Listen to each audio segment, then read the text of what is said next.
If Sydney gets 2 years of training over 100 meters, can she beat Sha'Carri? What do you think? So do you think I say yes. Can anyone beat Grant Holloway? No. No one can beat him. Now, the real question is, do you think he'll break the world record in the 110-meter hurdles? I think it's coming. Is this going to be Rye's year? Is Rye going to finally beat the Norwegian or Dos Santos? Dos Santos is better.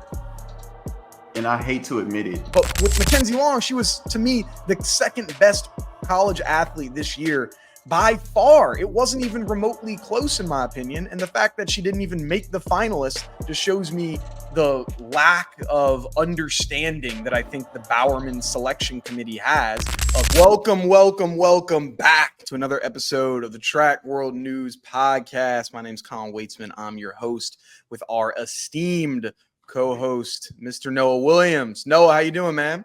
What's going on, brother? I'm feeling good, bro. Feeling blessed, man. Excited. We had another great meet, man. I'm glad we get to talk about it now.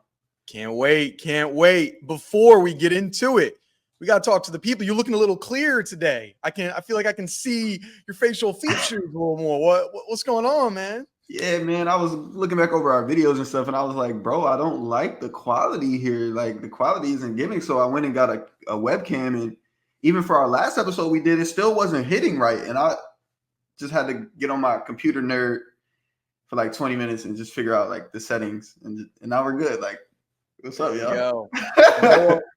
Noah, your next career will be IT specialist. Clearly, there you go. Watch out. You got a messed up computer. Send Noah Williams. He'll get it figured out for you, man. There you go. Jack of all trades, man. Jack of all trades. All right. So today we got a lot of good topics that we're going to get into, starting off with the 200 meters for both the men and the women. We'll then go on over to the 100-meter hurdles final, as well as the 110-meter hurdles final, and then go on back over to the 400-meter hurdles. We had some world records, had some crazy times, and then finish this thing off with just our grade of the meet, what we thought went down, and just what we're excited for with the Olympics that is going to be coming up later on. So very exciting episode for us. Let's start on over with the men's 200-meter final. So we had Noah Lyles getting the win. Kenny Bednarek in second place with the 19:59. Noah Lyles with the 19:53. New meet record as well, Olympic trials record. Erriyon Knighton with a 19:77 coming in third place. And then, unfortunately, Christian Coleman, fourth place again in back-to-back 100 and 200s, but put up a very good race, especially given that he is a 100-meter specialist. So did look good there. Noah, we'll start with you. Your thoughts from this 200 meters that we just had here. Yeah, so I called it 1, 2, and 3. What can I say? Yeah, you're right. But hey, Kenny on Noah ass right now, bro. That's kind of like what I saw. That was the least convincing victory I've seen Noah have over Kenny in the 2. I'm just really excited for him to get to Paris now to see what's gonna happen. But I called it. Those 3 guys took it. Congrats to them. What you thinking? Yeah. So I loved what you shared, the post-race interviews from this race, because Kenny was pissed, bro. Like, he doesn't be taught, he's more consoled. He doesn't get his emotions don't get out there. So I was trying to read between the lines, trying to figure out what he was saying, what he was meaning, and he was just like, yeah, it's PR, it's a good race, but I should have won that. I think he was first talking about the 100 meters. He was like, I was super pissed. I should have won the 100 meters. And I think similar thing here with the 2. Dude was ahead with 107 at 170 meter mark. And Lyles in the post-race interview, he was like, yo, I'm behind after 100, literally, at the 150 meter mark, still at that, he was still ahead. So going into 170 meters, Kenny Bednarek was winning this race. He was supposed to be your champion, and Noah Lyles was scheduled to take his first loss that he's seen since the Olympic trials in the 200 meters. And he mentioned, he's like, yeah, even though I'm behind, he's like, no, I just got to trust in the training. I'm going to pick up. He's going to fall back, and things are eventually going to get corrected. And in his words, and that did end up happening. But like you said, I mean, Kenny looked real good in that 100 in that 2. Like, if I'm him, sure, I didn't win this thing, but I'm feeling great going into the Olympics here. Of like, that was he almost got him. Like, he had him through 170. Yeah, that's the closest we've seen it, man. So the drama's about to kick up, Like, I'm excited for them boys. What are some things that you might have noticed, like in that race outside of those top 2? They were going at it. It looks like I mean, Noah, listen to where he was. Noah was in 4th place through 50 meters. So he was out of it. Your leaders were Christian Coleman in 1st, Kenan Bednarek in 2nd, and Kyrie King in 3rd through your first 50. Through your first 100 meters, Noah was in 3rd place. So through the first 100 meters, he was still in 3rd, running a 10:31 through the first 100 meters. So it's like even though he was a 100-meter champion, it's interesting to see that he was just barely in the top 3 through the first 100, but you're able to win it when it matters. Like, you look into them that split it all, or is it like 10:31? It's like, hey, you just ran a 9 something. Is that something to look into too much, or what's your thought? Yes and no. I think you want to have a good first 100, and for everybody that's different. And for somebody like Noah, I'm sure 10:3 or 10:2 is probably right around where he wants to be for running that first 100 on the turn. Obviously, nobody ever wants to run a faster turn than they do on the straight. If you're doing that, it's kind of dangerous. I'll be interested. What was Coleman's second 100? So Coleman, I guess it might be a little different because the second 100 you'll have the flying 100 versus like in the blocks. But so Coleman ran so he did 4. It would be what's 4.76 plus 4.87. So what is that? That's like what 9.6, something like that.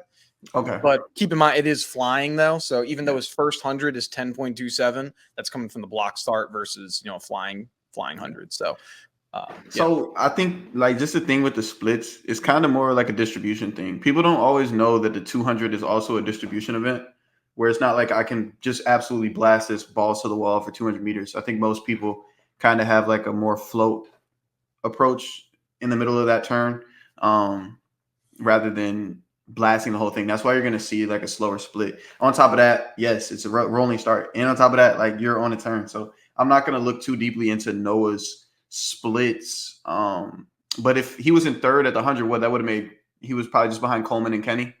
Yeah, it was Kenny was 1st through the 100 at 10:26, and then Christian Coleman was in at 10:27. Okay. So there was a little gap. Like for Noah to be 3rd there, that's really not, I don't think that's like that much of a big deal, just because we all know Coleman is a starter and he runs a hell of a turn. That's why he's our pop off. And Kenny just PB'd. So like for him to be in 3rd, like, in a perfect world, he probably wants to come off the turn in 1st, but like it wasn't that like out of the nature when you really look at it.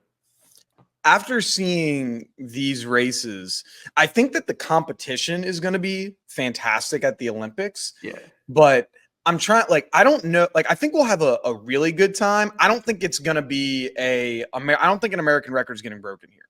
I don't know if we're going, what was that? He ran a 19:30, a 31.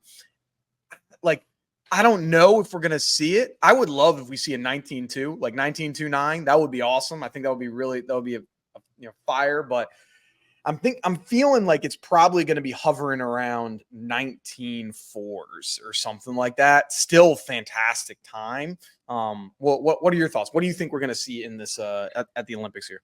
Yeah, I don't think we're going to see a world record by any means. Nobody's doing 19:1. I don't think Kenny has the capability to get to like 19:29 to break the American record. I mean, Noah's obviously in him. He's the one that did it, and he did it like 2 years ago. 2022, yeah. Yeah, 22. So I don't want to call it out of the cards. I think Noah ran 19:50 at the trials that year. I'm not 100% positive, but I think he ran 19:50 at the trials that year, leading up to that 19:31. So he's running a little bit slower, like a 10th and a half, like maybe 0.15 slower. than he was at that time. So I don't know if I really see him PRing and getting that American record, but it'll be interesting to see. But the competition is going to be deep. I think it's going to be a deeper 200. It's going to be really tough to make this final in Paris. Yeah. With that, so I'm pulling up some stuff right now on it. So the year that he broke the American record and ran let me pull up the 200 and ran a 19.31. Coming into this competition, his best was his season's best was from I won't include at the World Championships. It was a 19.67 or 61. No, a 19.61 that he ran in New York. And so that was his season's best. His personal best was at the time in the 200 in 1952. Okay. He ran 1950. Sorry, in 1950 that he ran in 2019. So, and Kenny Bednarek is 1 year is younger than Noah Lyles. So he's a year young. So they're the same age pretty much that he ran and when he ran the 2022, and their personal best is similar. So we're saying we couldn't see it, but I don't know if we thought we were going to see a 19.31. I think the circumstances are different when you're at home on U.S. soil. I think it's a little bit different versus, you're going to be in Paris. There's a lot of, there's more things that you're going to be doing. Also, Noah wasn't doing the 100, I don't believe, at that Olympic trial or at the World Championships in 2022. He just had the 200, if I remember correctly. Yeah, no, he didn't, because it was Marvin Bracey, Fred Curley, and Trayvon. Oh, right. Yeah. Like at the championships. Yeah. He didn't have the, he wasn't doing the 100, and that takes a little bit of, a little bit out of the body. So yeah. Could he do American record? I think it's like a steep ask that you're doing 2 events. I think he could potentially win it, but American record, I think it's going to be tough to ask for either of these men, to be honest with you. Yeah. I know they're both shooting for it though. I know that's for certain.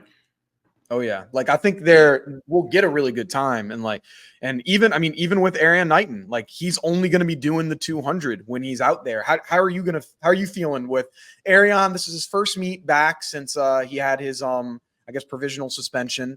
How do you think he looked when it comes to, you're getting the jitters out, you're getting all that, those bad vibes, all that crazy stuff out the legs. How do you think his performance was, after this race?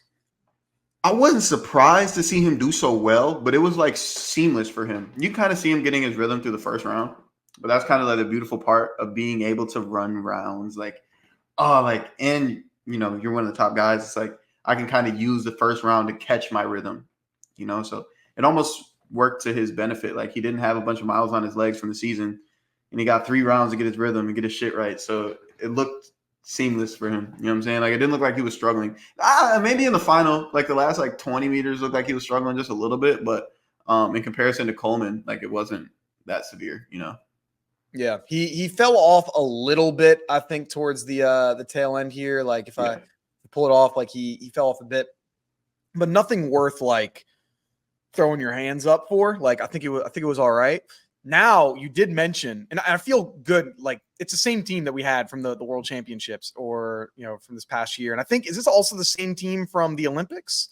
Noah Lyles, Kenny Bednarek. So these 3 men have been dominating the 200-meter field for a long time. Was it also the same in 2022? Has it been the same 2021, 22, and 23, and 24? Because I think 2022 was it that has, because I was going to say in 22, I think Fred made the team, but he did because Noah had a bye. Yeah. So we had 4. And then last year, Courtney made the team, but those 3 guys were still there because Noah had the bye. Yeah. So, I think it's been the same 3 guys since Tokyo. That's nuts. I'm sure we don't see that. You don't see that often in the United States where you're sending the same teams, especially in the sprinting events, because there's so much parity. It's crazy to see how they've just kind of etched themselves as like, nah, we are the top 3. And unless we get, I'm trying to think like who are some of the up and coming sprinters that could dethrone them. Like there's not many. I guess Courtney Lindsay could potentially, moving forward, be a guy that could be a disruptor, but I don't see a ton of people in the US as of right now that are going to be like disrupting them to a point where they should be nervous, like at all, at least right now. Yeah.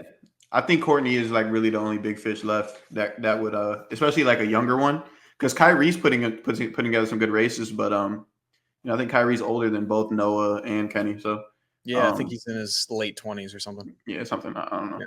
but yeah, I think those three are pretty not safe, but because you always got guys coming out, there's going to be somebody new every single year, and then you got guys who always come back. Like you could throw a Terrence Laird name in the mix, or just one of those guys like that, So, but hey, like commend those guys for this 4-year run of like excellence, Oh yeah, it's hard to do, man. It's very hard to do. So, and like more so for Erriyon than the other two as well, because like a lot of times we see these young phenoms and they kind of just like fizzle out, but Erriyon is, stayed in the mix and he's keeps getting better and like doing great things. So you gotta tip a cap. You see that. It's hard to be great in high school and then also great in like as a pro. Like yeah, and his transition was kind of seamless, man. Like, even when we saw Noah go from high school to pro, like there was a little bit of like a funky little transition period, weird injuries and stuff like that. So Erriyon, I guess you could even argue he's had a better transition from high school to pro than Noah did.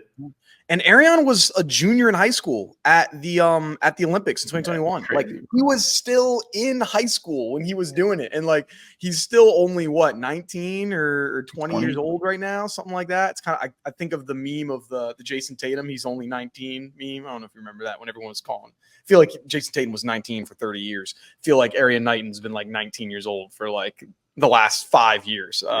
He's just basically been a phenom. Exciting for him. I feel bad for Christian Coleman here, man. I mean, what's the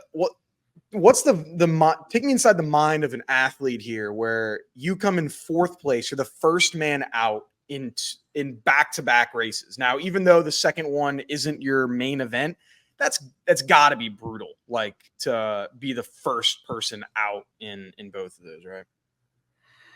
It's obviously a heartbreaking situation, and he's dealt with a lot of heartbreaking situations in this sport. Like it's all public information, so we all kind of know what he was dealing with a few years ago.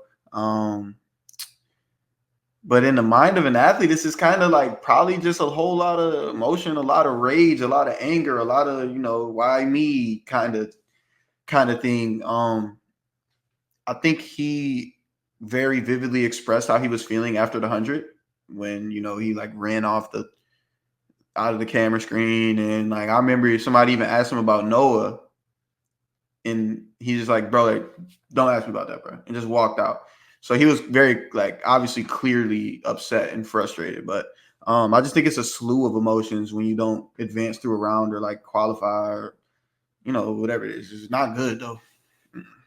Yeah, I think you were mentioning when you were at the trials, like last year, like or in 2021, in our last episode, you're like, yeah, the things that you're seeing in the athletes area, like after races, where that's gotta be so like, I keep thinking of like from Remember the Me, like how wild and awkward and strange it is where like, I think to the men's 400 meter hurdles where you've got like Trevor Bassett, Ry Benjamin, CJ all making the team. And then you got Caleb Dean who fell over a hurdle, and like how different the emotion is for both of these people, where you have people at an all-time high and at an all-time low, all in the same area, where you have to like, you're putting your shoes on, your spikes on. That's got to be so nuts. I don't know. It feels like it's super tense. Yeah, that post-race tent is something, bro. It's crazy. Like I've been on both sides where I've had an unreal performance and I'm back collecting my shoes next to the guy who shit the bed that day, and it's like, and I've been the guy who shit the bed that day next to the guy who PB'd by a second. So it's like, oh man, and as an athlete, it really is a test of like, how mature are you as a person? Can you hold your shit together in front of others? It's like a really, really actually like a really good test of your character. And like, how can you deal with adversity? How can you deal with stuff like this when you're in those environments? Yeah, no, that's gotta be brutal. I couldn't imagine just like and then you got to wait. You're like, damn, I got to walk through this media area. And I do not want to talk. I know they're going to ask me, what happened out there, and I don't want to ask. I don't want to answer that, but I like that's the only way I can leave, or a sprint. Like that's, whew. It's a lot. It's a lot to hold in. I can remember even last year, after the first round of trials, I made it to the second round, but I couldn't run. I was just limping. I was limping off the track, and my coach came and got me before I got to the tent, the post race tent, and I was limping and shit. He's like, grabbed me real quick. He's like, look, don't ever let them see you limping. Like, don't let them see you limping. Because it's like it's like, again, it's showing in front of other people, like in an emotion, a weakness, a spot of vulnerability. Like, but we're in front of all of our competitors. You can't really let that shit out. Yeah, no, that's tough, bro. Yeah, it's gotta be wild. It's gotta be wild. All right, let's go on over to the women's 200 meters. So we had the final for the women's 200. Gabby Thomas taking the win with a time of 21:81. Brittany Brown setting the personal best with a time of 21.90. McKenzie Long coming in third place with a time of 21.91. Sha'Carri Richardson, first woman out, with a time of 22.16. Or your thoughts on this race here, man? Yeah, I was a little surprised, man. I was a little surprised. You know what I'm saying? Everybody that I thought was going to go ahead and do their thing didn't necessarily do their thing. And big shout out to Brittany Brown. She's been doing her thing, and she won her last Diamond League meet like a month prior. And she beat some big heads in that meet. I think she might have.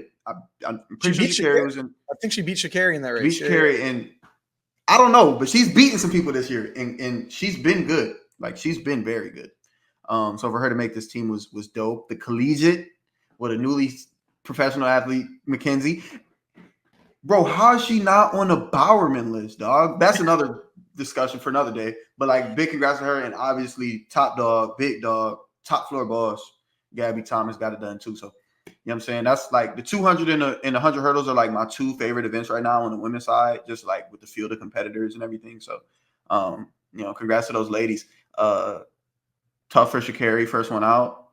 Tough for Abby Steiner. I was really hoping she could do better coming off her surgery. She had a real heartfelt post today, I think. It's kind of explaining what she had going on and stuff. But nah, man, great race. Great work from them ladies, dog. Yeah.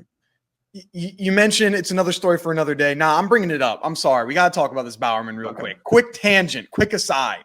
So McKenzie Long didn't make the Bowerman finalist, for those that didn't see it. It was Parker Valby. It was Jada Mays. And then it was Mackenzie. I want to make sure I say her last name correct. Mackenzie Ramsden, or Mia Ramsden. So Parker Valby, Mia Ramsden, and Jada Ross were your finalists for the Bowerman. The Bowerman is the Heisman Trophy of track and field. And you'll notice that Mackenzie Long is not on that list, despite the fact that she was a national champion in the 100, the 200, the 4x1. She came in second in the 200 indoors. She was the world leader for majority of the year, I think still to this day, in the women's 200 meters. She was also she's had the second fastest time in the 200 meters all time as a collegiate athlete. She was undefeated in the 200 meters, all outdoors. So despite all of that, she doesn't get on the Bowerman list, which is insane to me. I don't understand. Okay, Colin, then who are you going to take off if you're going to put Mackenzie on? You're right. I got to take somebody off, and I'm sorry, Mia Ramsden, I'm taking you off. Reason why? Like, you only won a national championship in one event versus like, and you only won a championship in one event. Okay, what about Jada? She only won a championship in one event. Yeah, but she also set a collegiate record. And so we have somebody that won 3 national championships in their event. She has to be on it. I don't see a way that she's not on it. Now, I don't think she was going to win. I think Parker Valby has won it, right now. I feel it's not even remotely close. But with Mackenzie Long, she was, to me, the second best college athlete this year by far. It wasn't even remotely close, in my opinion. And the fact that she didn't even make the finalists just shows me the lack of understanding that I think the Bowerman selection committee has of how the hell do you leave off the sprinter when she has had the greatest story in track and field this year under collegiate sports. I do not understand it. Yeah, bro, that was nasty work by them. I'm not gonna lie, but I think she said something about it, like, "Oh, like look who got the last laugh" or something like that after she made the team. So, you know, Yeah. Then she makes the team. 3 people that made the team for Team USA: Parker Valby, Jada, and McKenzie Long. They all did. Interesting. Okay, that's it. I'm done. I'm off my podium. Let's go back to the women's 200. So Gabby, she puts in that work, man. Like the winning time in this race wasn't extremely fast. I thought it was going to be a little bit faster, frankly, with the time of 21:81. But she's a gamer. Like she comes out and balls. She wins when she needs to. I think it was a smart decision, obviously, to not do the 400 meters like she initially was supposed to, because I think it would have really put her at a detriment potentially in this 200, and she may not have done nearly as well running on tired legs. So I'm happy that she had that. Great race. Brittany Brown, excited, like you mentioned, like great story for her. Like she's really been putting in that work this year. And I think hopefully now just starting to get the respect that she deserves. And McKenzie Long, man, super proud of her. Super excited for her to be able to get it. Just like the amount of crap that she has going on and the amount of stuff going on in her life, just like very impressive to come through. And I had a question for you. Like, I don't know if you've seen many of the interviews and everything. Like, look, and I get that it's the biggest story right now, and how it's like, hey, she had lost her mother, and that earlier this year. Every single interview that she ever has done since the NCAA championship, people are always bringing it up. Like, I feel like if that was me, like I would just be hurt bringing this stuff up every single interview.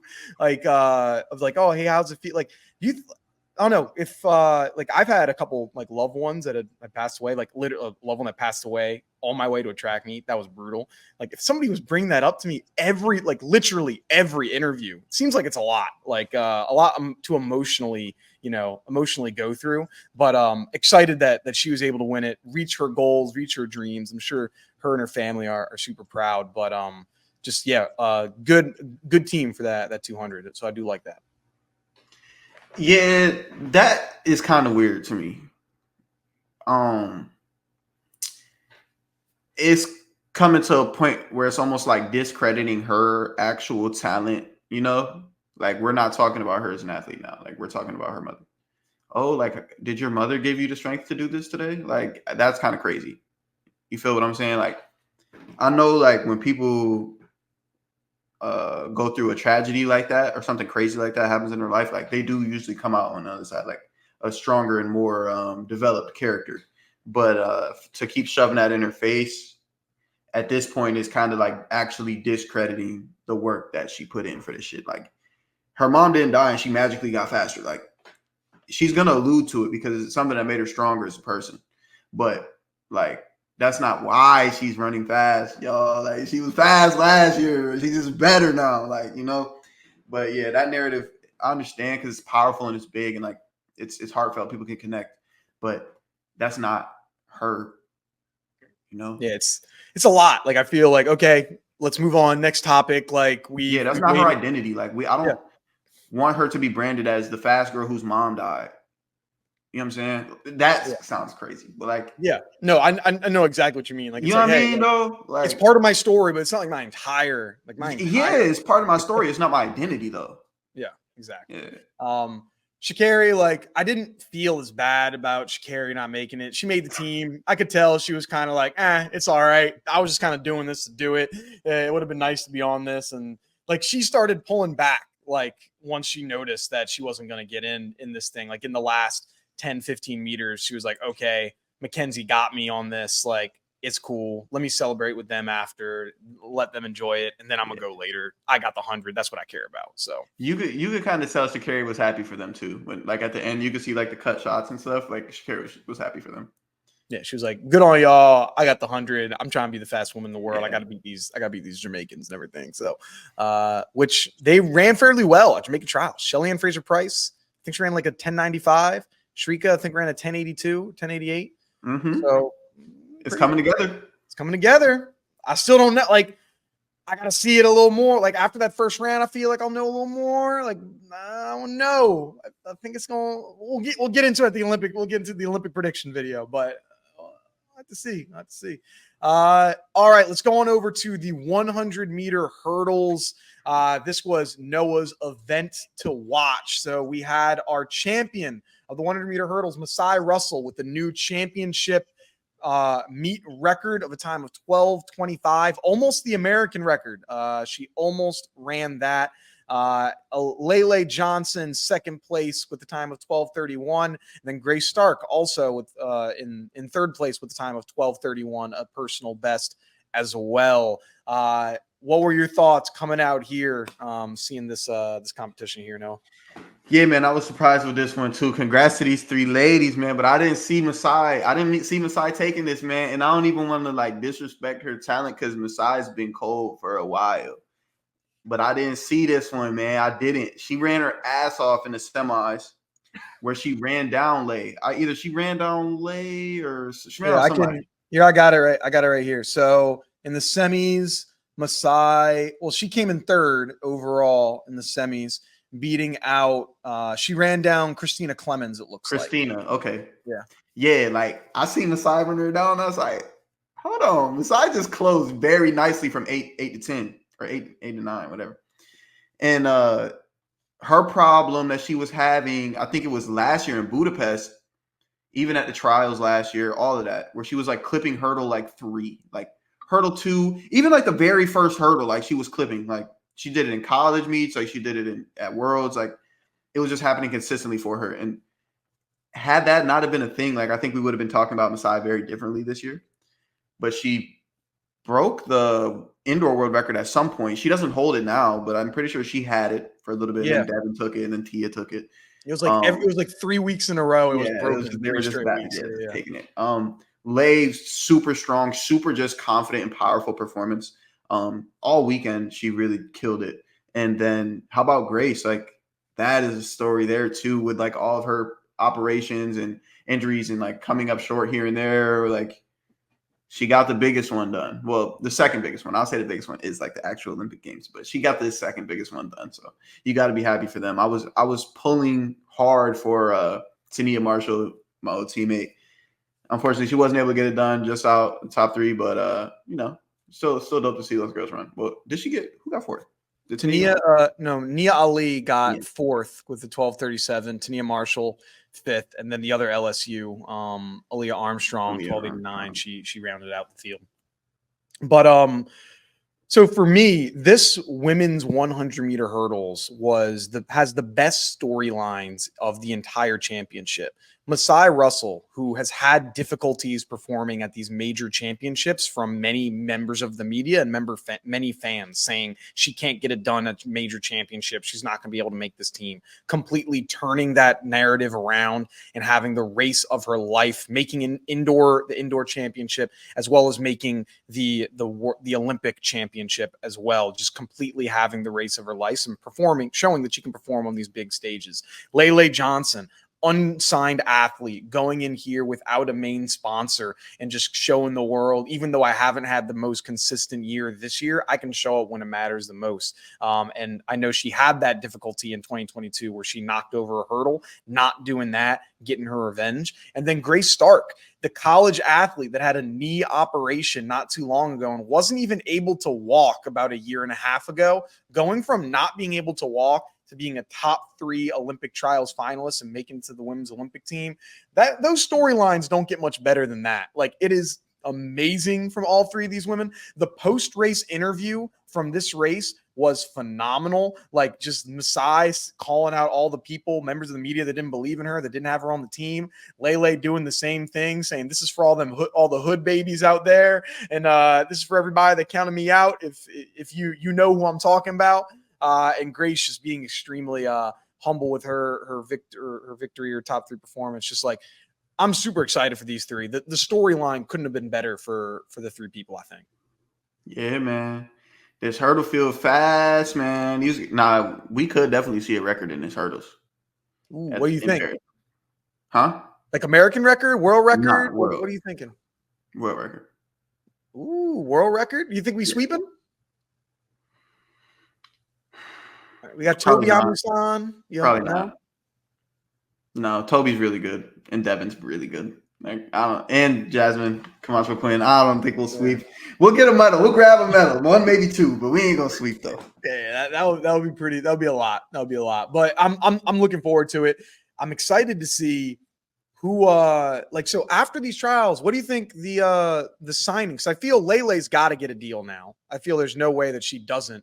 You think this like we'll see Lele or Trevor Bassett or all them guys like starting to get some type of deal coming soon, or you think that'll be maybe after the Olympics? If Lay don't get a deal, it's something really off because she don't even have to run track, and she's still a marketing tool for a major company. Like like her social media following and like the way she brands herself, and like she don't like. That's why I looked at Masai like that. I was like, bro, like Masai when she didn't have her Nike contract yet, I was like, bro, like she's an asset to any major shoe company. Like the girl got like a following of like 600,000 people. You know what I'm saying? So it's like, I do expect Lay to be sponsored sometime here soon. Trevor, I'm not sure.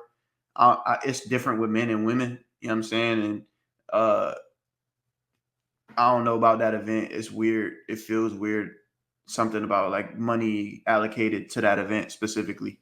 But Lay, man, cash that girl out, bro. Cash Lay out, man. Throw the bag at Lay. Let me guess. You want 3 Stripe Life Adidas too? While you're at it, she might as well.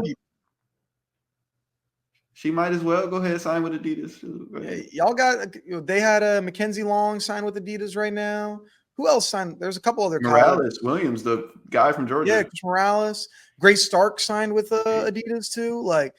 Y'all be picking people up, man. I'm sure we'll have a discussion later on talking about the shoe wars and all these companies. Y'all companies picking people up, but that's big time, man. It's big time. All right, let's go on over. We don't have to talk too much about it. I think it's Grant Holloway. He wins again with the 110 meter hurdles. Can anyone beat Grant Holloway? No. No one can beat him. It's now the real question is, do you think he'll break the world record in the 110 meter hurdles? I think it's coming. Mm-hmm. I think it's coming. It's coming. It's coming for sure. Pause. And shout out Freddie though. Another unsigned athlete, unless he's like a tracksmith athlete. Yeah, tracksmith. Yeah, tracksmith guy. So another like lacking a major sponsor, getting it done. Freddie's been cold for a long time. It's kind of under the radar because obviously the greatness of Grant and like Devin and Trey always do something really big, and Daniel's always in the mix. But he got it done this time. I think he got second, right? Yeah, he got second. Robert's also in there too. Yeah, so it's a good team, man. Solid guys.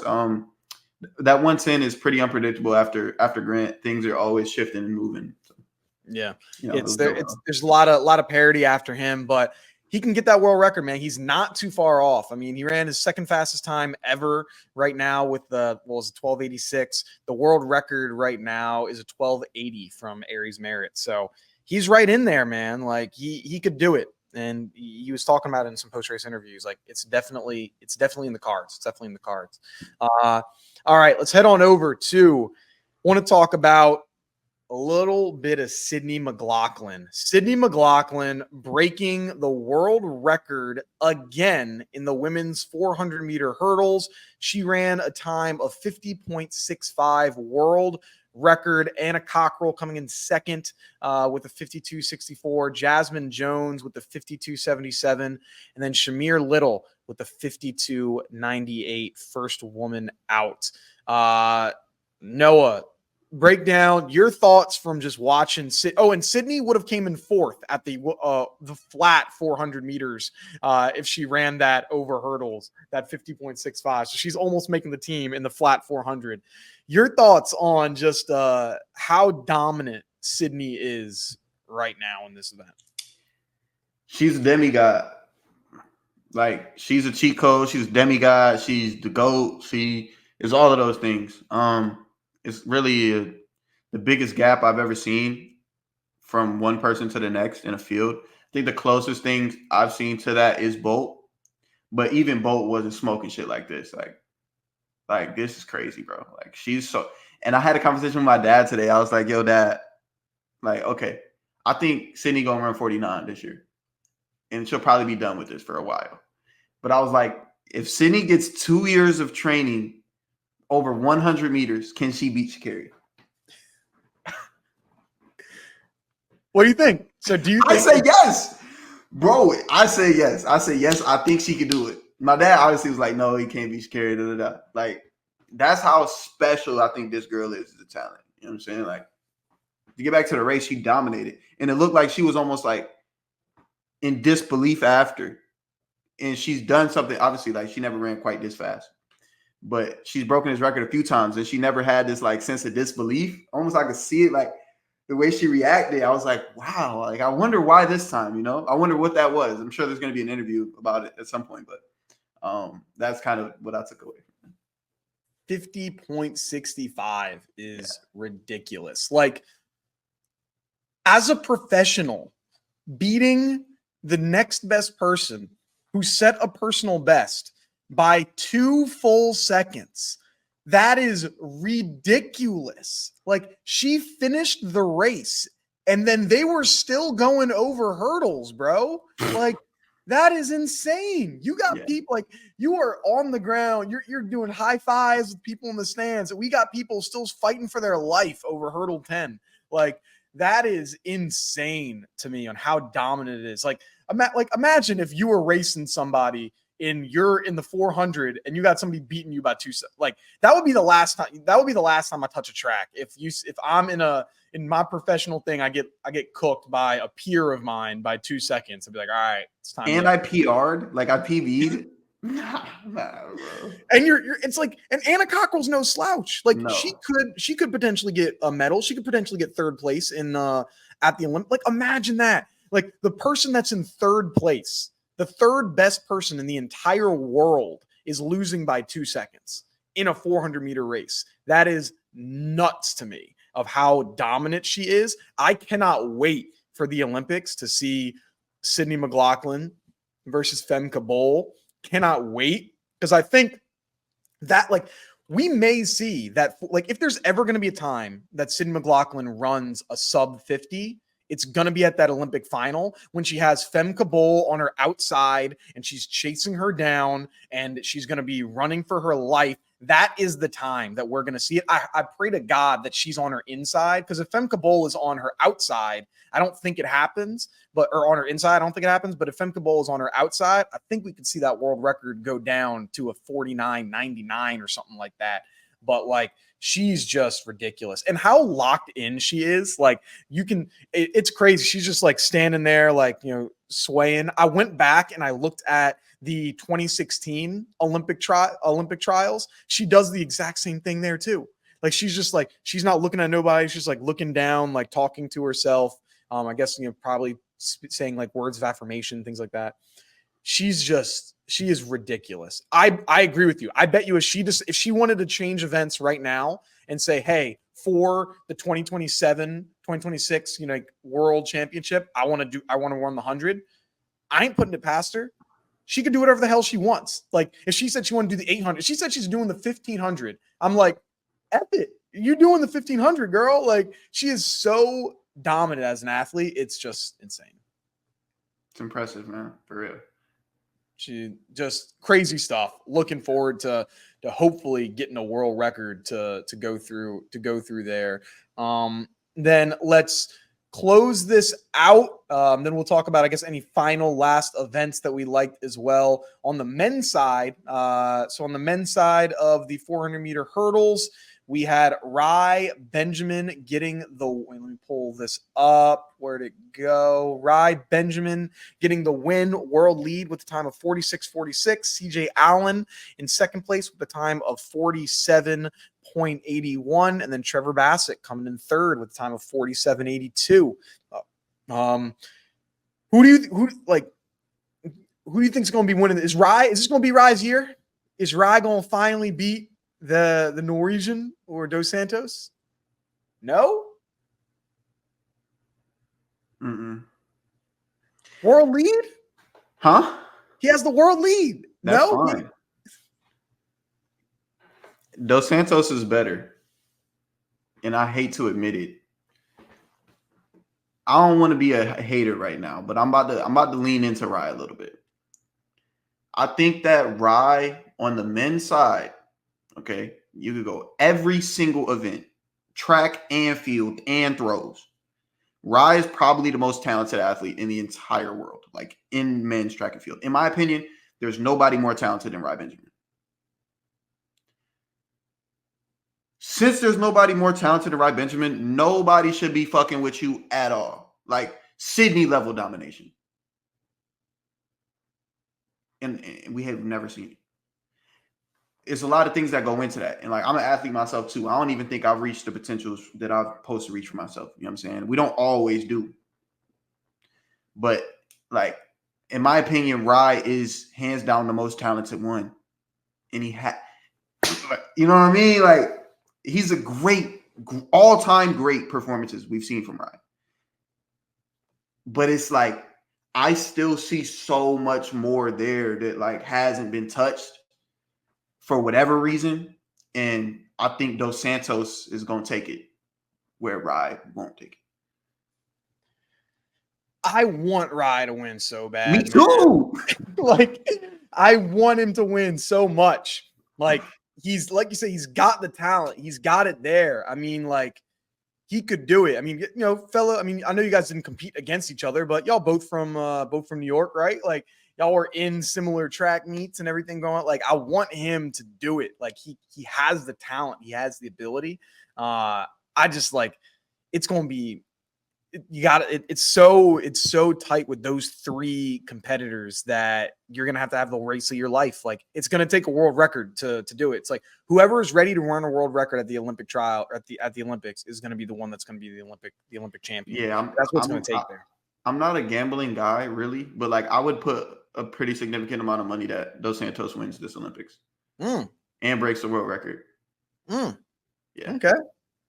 Yeah. All right. When we make our picks later on, I guess in a couple weeks, we'll follow back on that. All right. We'll see. No cap, but like I get to see him train, bro. Oh, you're with Dos Santos trains with you? He doesn't train with us, but he uses our track. Okay. And like he shouldn't be able to do what he does. Like it's crazy, bro. Because he's like 6'7". Okay. He's 6 He's foot that 7. tall? Yeah. It's a freaking freak, bro. It's crazy. And Rye's like 6'5" or 6'4" or something like that. But Rye's like 6'3". He's tall. I didn't know he was that tall. Maybe he's like 6'3" at least. That's impressive. Like, but Dos Santos is like 6'6", 6'7". So. Damn. All right. I'm looking forward to seeing seeing that final. We'll get into the Olympics. We'll talk about it later. But great on Rye. Excited for that. And man, I hope Trevor gets a contract, man. I would be great. Man. I would love to see Trevor get a contract. I'm sure he's probably had like a few, maybe like I would guess he might have had like he's definitely gotten offers that aren't good enough. Like maybe like, hey, this is a clothing or what are those ones called? Are they just called like clothing deals where you just get? Yeah, I know maybe he has something like that, and it's like, look, I ain't doing that. I want to get something, but you know, we'll see.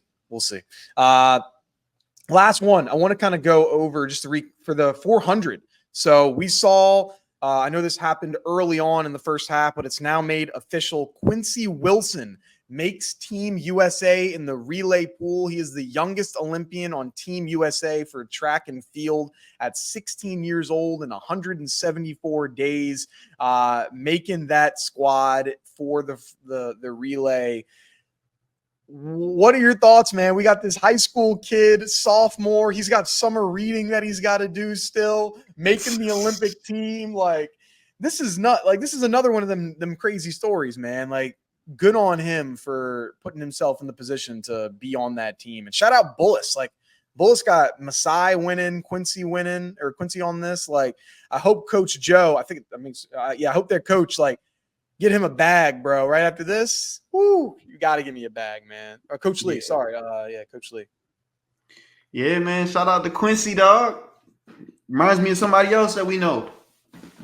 Sydney McLaughlin. Mm-hmm. You know, so we'll see how it goes. I was gonna say, you think Quincy Wilson will be the next reach Sydney McLaughlin levels? You think? I don't want to say it yet because it's like to reach that level is insane.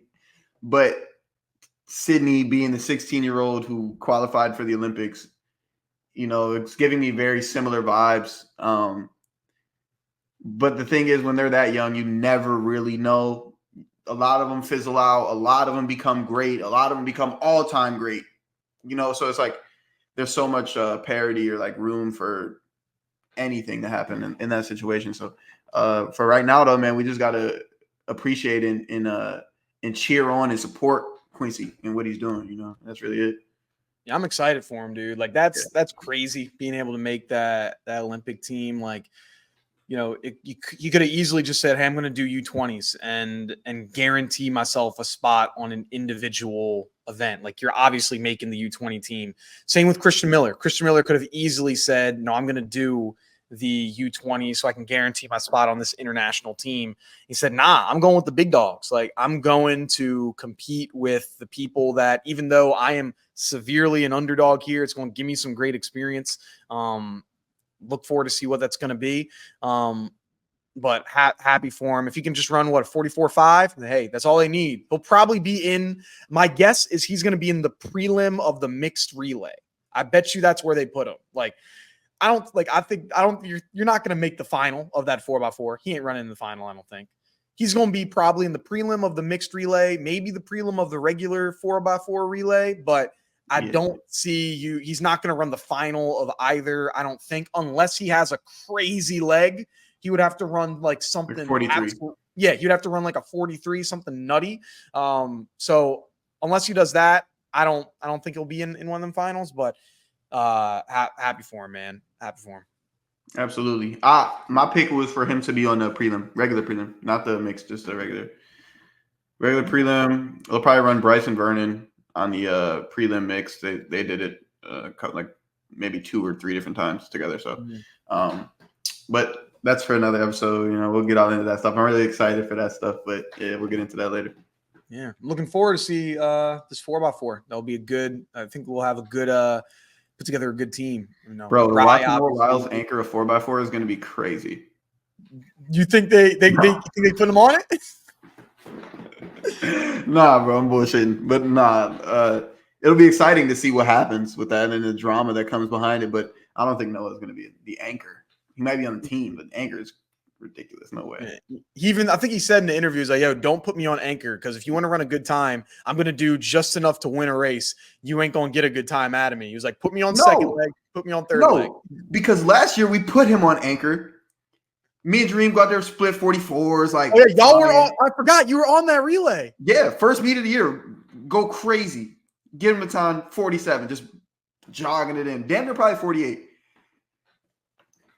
And I'm like breathing on hard. I stand up and I just see Noah just taking it easy from the 200 in. I'm like, bro, come on, bro. He's like, man, we ain't had nothing to run for. The other teams ain't want to race. I was like, I don't care. Just whatever, man. So yeah, don't put Noah on anchor. Long story short, don't put him on anchor.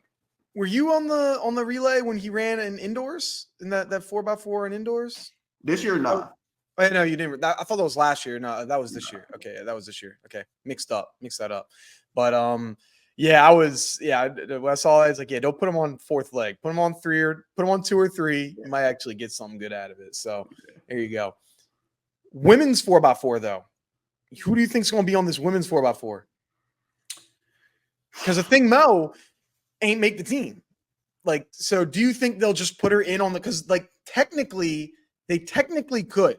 They could, but they won't. It would be setting a precedent because like they could have done the same thing with Sha'Carri and they could have put her on the 4x1, but they decided not to. And so if they didn't do it with Sha'Carri, I don't think they'll do it with a thing Mo. But yeah, who do you think is going to be on this women's 4x1, bro, or 4x4? My pop off. It's probably Alexis. My second leg is going to be Gabby. My third leg is going to be Kendall. And my anchor is going to be Sydney. Okay. I like that. What you got? I was thinking Alexis Holmes started off. I was thinking Kendall Ellis second. Third, Shamir Little. And then fourth, I got Sydney McLaughlin. Okay. Yeah. I was thinking like, I like Gabby's 200 speed. Let me throw her on second, get the break.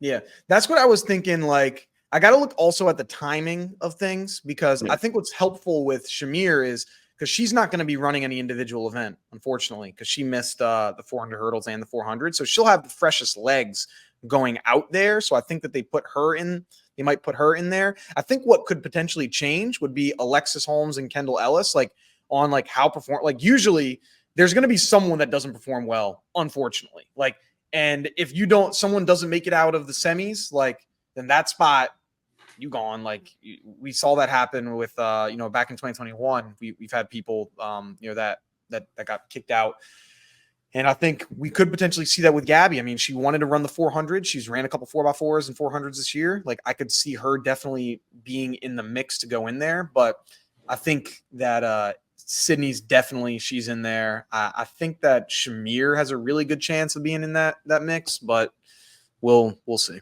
We'll see. Mm-hmm. Yeah. Double go to both teams.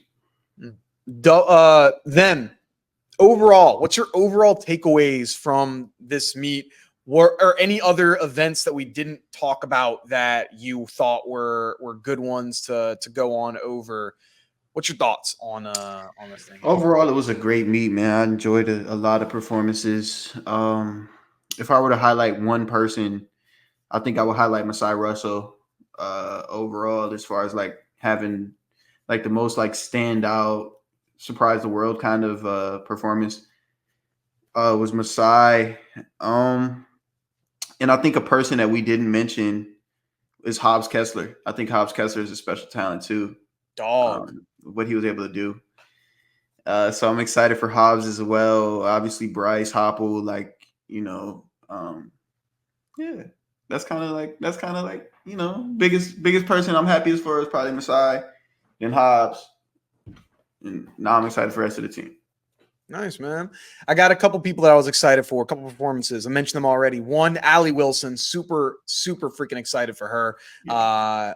Old days. I was trying to go back in our old high school yearbook. She was, I think, picked to be most likely to be an Olympian in our high school, in like the high school yearbook. She was in the year above me. I don't have that yearbook from when I was a junior, but I'm pretty sure she was there. It might have been most likely to be a pro athlete or something, but she's got to post that picture of her there. I was also selected most likely to be an Olympian in my high school. It did not turn out well for me. I was not an Olympian, but yet. Who knows? Maybe I'll turn it around at age 27. You never know. So excited for her. Then I got to go with Salif in triple jump. He's from the NEC Pride. I remember watching him jump when he was a freshman and I was a senior. And, to think that this guy who comes from FDU, the tiniest conference in Division I sports, and NEC, it is the smallest schools, and to see him go from conference champion to qualifying for NCAAs to NCAA champion and now Olympian and US trials champion is ridiculous. Similar thing with Ali. Like, I've been seeing you go through these things and I thought you were good. I didn't think you were this good. And that's something that I love. Then the last two performances I'm going to be highlighting on the women's side. Tara Davis Woodall just like got it out the freaking mud. She had fouled her first two attempts in the long jump, and she was nervous. She, in her post-race interview, she was like, "Yeah, that was the most nervous and scared that I've ever been in my entire life." And she eventually, she gets a mark on the board, barely. She almost fouls, and then eventually wins the thing. But just being able to face that adversity where you're looking into a runway of, if I don't have a legal jump, I am going to be out. Like, that's a lot of pressure to put on yourself. And I was super excited for her. And then the last one that I'll go with is I have Bryn King out of Roberts Wesleyan in the pole vault. She is a college athlete, Division II, sets a 20 centimeter personal best. She skips 2 bars. So she was in 9th place. And then everyone made the bar but her, so she skipped a bar. And then everyone made another bar but her, so she skipped the next bar. And so she was now above her personal best with 1 attempt. She had been sitting for like 30 minutes. And it's, you make it, you're an Olympian. You miss it, you're in 9th place. And she freaking made it, gets it, becomes an Olympian as a college kid, Division II or Division III. Yeah, Division two. That's actually in my Division hometown, Roberts Roberts Wesleyan. Wesleyan? Yeah. Yeah. So that's awesome. Coached by Jen Scher, the pole vault legend. So who I think also went there. Just like big moment for her. Super excited to see that. Like cool stuff for all them women, all them people. Yeah. Nice pick up there with Jen Scher there. She's from my hometown as well, actually. Oh yeah? Oh, I Yeah, didn't know she's that. from there. That's cool. That's cool, man. Small world. I had no idea. Yeah. Awesome. Well, that's going to be it for this episode of the Track World News podcast. For those that have listened to this amount of time, we might have a special guest joining us on a future episode soon. We'll give you a hint. They also have a podcast. I'm not going to tell you who it is. They also have a podcast. That's going to be it. Have a good one. We'll talk to you soon. Like, subscribe, comment. Peace.